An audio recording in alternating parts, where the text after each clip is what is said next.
Friday night in front of the bright lights.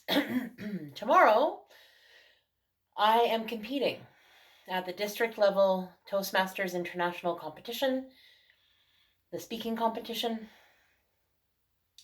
And so this is my set, and this is where I'll be speaking, the stage area and the sheet behind me that you can see. And I'm feeling nervous, but excited.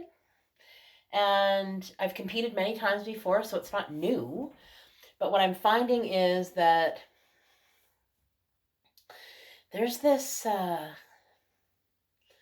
don't know, like freedom going on. Like I'm not attached to. And I usually get really attached and I'm pacing the floor and I'm really nervous and I'm stressed out and I'm really tight through my whole body. And even though I come, to play to win, because winning feels good, there's something about this that feels qualitatively different. I used to subscribe to the idea that it was going to be the only way that I was going to get onto big stages. That there was somehow that I had to put my head down and just do this, this, and then that. And now I'm learning that I don't have to know the how. And now that I'm getting out of the way of that and I'm allowing things to come in and I'm just being more in the presence of myself in this kind of ever deepening way, things are happening and I don't need to know the how. And I think quite often we get stuck in that place of, well, how can it happen and how's it going to happen? And if I could just know the how, and if the how would just, if I could just know that thing, then I could then start to move towards it, because then I could build faith in that direction. And unfortunately,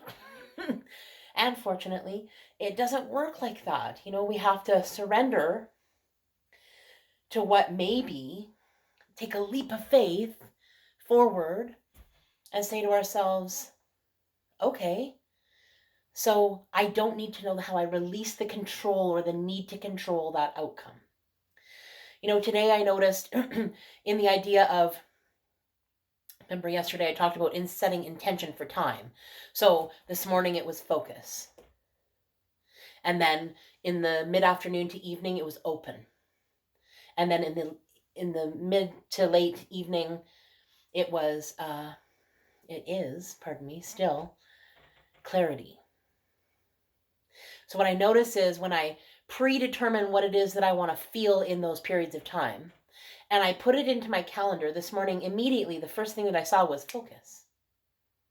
And then all morning, every time that I found myself a little bit off course, I nearly immediately went to focus, right? That's what I'm, so I had a mini purpose within the purpose of my full day, which really helped me to stay on track, because there were so many times today, basically, I didn't know that I was going to have experiences where I was going to close today, but with the reminder of being open in those circumstances when I had an appointment at 2:00, at 2:05, the person hadn't called. I was in resistance to that. I was like, well, hang on a second.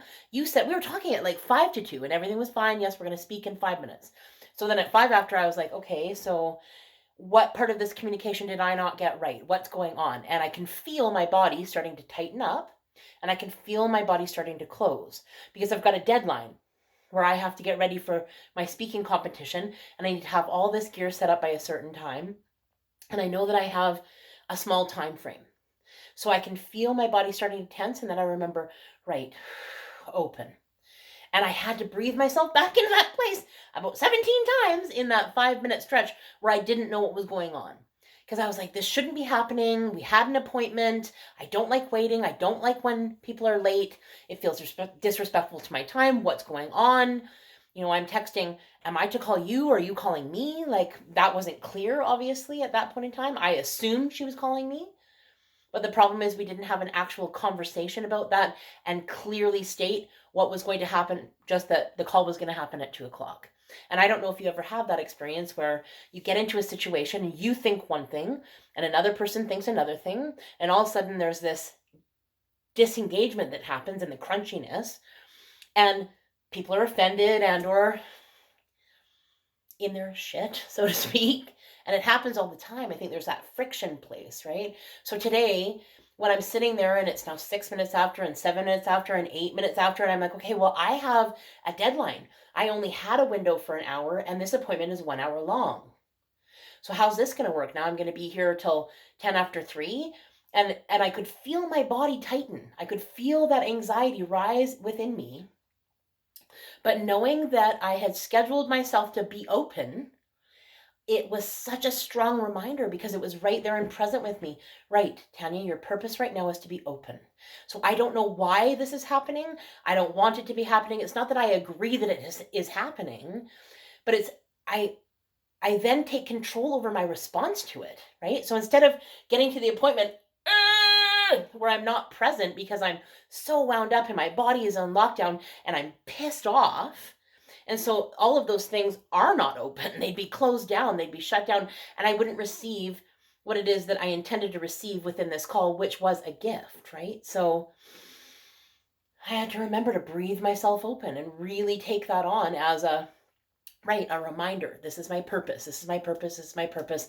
And it was like a something that moved the needle at that point in time, something that actually moved me off the position of this isn't fair. I'm paying for this. It feels devalued, etc., etc., etc., whatever the stuff that I'm telling myself.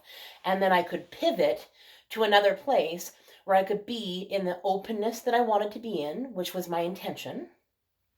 And I could also bring compassion up for whatever was happening, because there was obviously something happening. As it turns out, her dog puked, like power puked all over the place, literally 2 minutes before we were supposed to make the phone call. And she was busy trying to clean it up and get him into a kennel. So at 10 after, we started the call. And normally, under normal circumstances, I would be rigid. I would be kind of meh that had happened.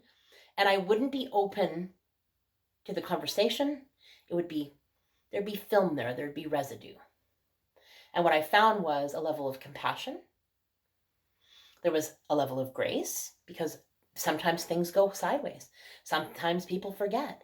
It's all good. My point being that at the end of that, I was worried that I wasn't going to have enough time. I have exactly enough time. That happened earlier today. One of the things that I was supposed to do today with my Neil Diamond Walsh thing was to go for a 10-minute walk. Now, that doesn't seem like a big deal, but at the point in time when I learned that experience, it was going to be, okay, well, I have a call at 1:30 and then at 2. So how's this going to work? I was feeling a bit stressed out about it. And then I got into that place of, well, should I go? Shouldn't I go? Should I go? Shouldn't I go? Should I go? Shouldn't I go? And so now I'm wasting more time. And I know in the knowing place that I'm to go for a walk.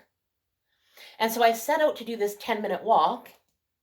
And then I'm reminded to use my senses. So at first in my head, I'm thinking, okay, I gotta, go for a walk, get on it, just get busy and go walking. And then I was drawn to a lilac bush. And I went, right, I'm going to go and use my senses on this walk. And I slowed right down. And that panic, I gotta dismiss my alarm, the panic subsided, and I started to enjoy myself because I was in the pause. I was being calm, plenty of time, wasn't even worried about that at that point. Lilacs smell amazing, and it was just starting to bloom. And as I walked a little further, there was a dandelion ready to be blown. And then I noticed there was a tiny little spider inside that was living in there that I didn't realize I disrupted when I picked it. But as soon as I found it, I was like, okay, I need to stop and let this little guy go. So he climbed down out of that. So I was able to slow the pace down and really enjoy textures and sounds and smells and sights. And it wasn't intense, and I didn't need to do it like this. And I wasn't in a rush. And then I got to the end of that, and there was this beautiful green tree, and I went and stood up so that I looked up into the branches of it. And I really took in all of my surroundings. And then I saw a white tree that had beautiful white blossoms on it, those cherry blossoms that have just turned. and I got to smell the fragrance of those. Tulips and purple little crocuses and things that are popping up through the ground. The green grass. So beautiful. But I, at the time, was in this intense mode, but remembering that I wanted to be open reminded me to get into the calm place. And when I'm in the calm place, I'm experiencing life at a different pace. And that pace feels good in my body, feels good in my mind, feels good in my heart. And I was reminded this one time about walking, and my friend Pat Downey Airy from the Yukon, I was on a retreat with her and we had half an hour to walk, and I was really convinced that I needed to walk it like this, and it's a race for some reason. And she meandered. And I remember watching her and being in awe of the way that she was taking things in and the slowness that she was dedicated to in that moment.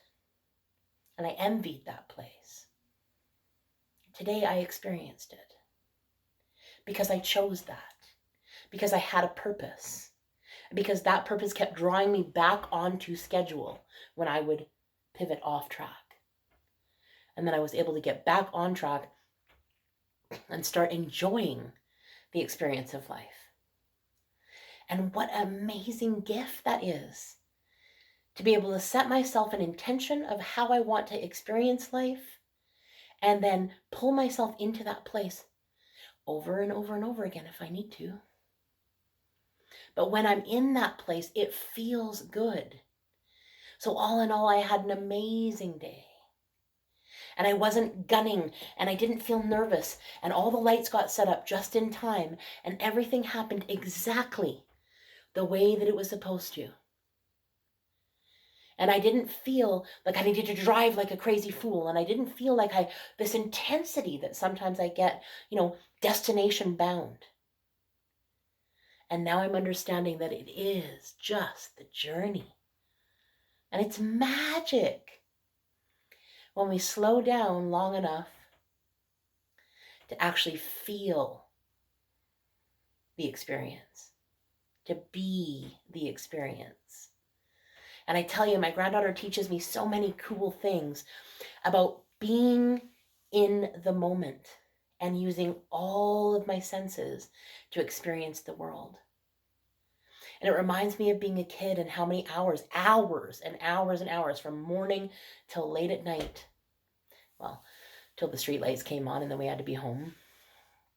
But we would play and we used our imagination and we played so many things that were so magical, and revisiting all of those, reenacting plays and making up plays and playing house and playing in the neighborhood and tag and Red Rover, all the things that we did that engaged a different part of all of us. I feel good to have danced in the magic today. It feels amazing in my body. I feel calm, focused, open, and I feel I have more clarity. So all the three things that I wanted to experience today, I experienced tenfold because I set an intention and then I kept dialing myself back into that intention, using it as a purpose, as a beacon, as a guideline, as an expectation. Because it's easy to get off track, easy to get unfocused, easy to pivot into those places, particularly now when the world is a kind of weird and strange place. So it's so important to, make sure that I know what my purpose is. And I tell you, this is magic. Please try it. It's amazing. I don't know what I'm intending for tomorrow, but I'm going to go check my calendar, and I'm kind of keen and interested to see what it is that I'll be playing into tomorrow. My contest is at 2 p.m. tomorrow, BC time, and it is for an international stage. So I'll let you know how I do. And for now, I say good night, good night, good night, and I love you. Thank you for coming here and being with me. I love being here with you. Take care.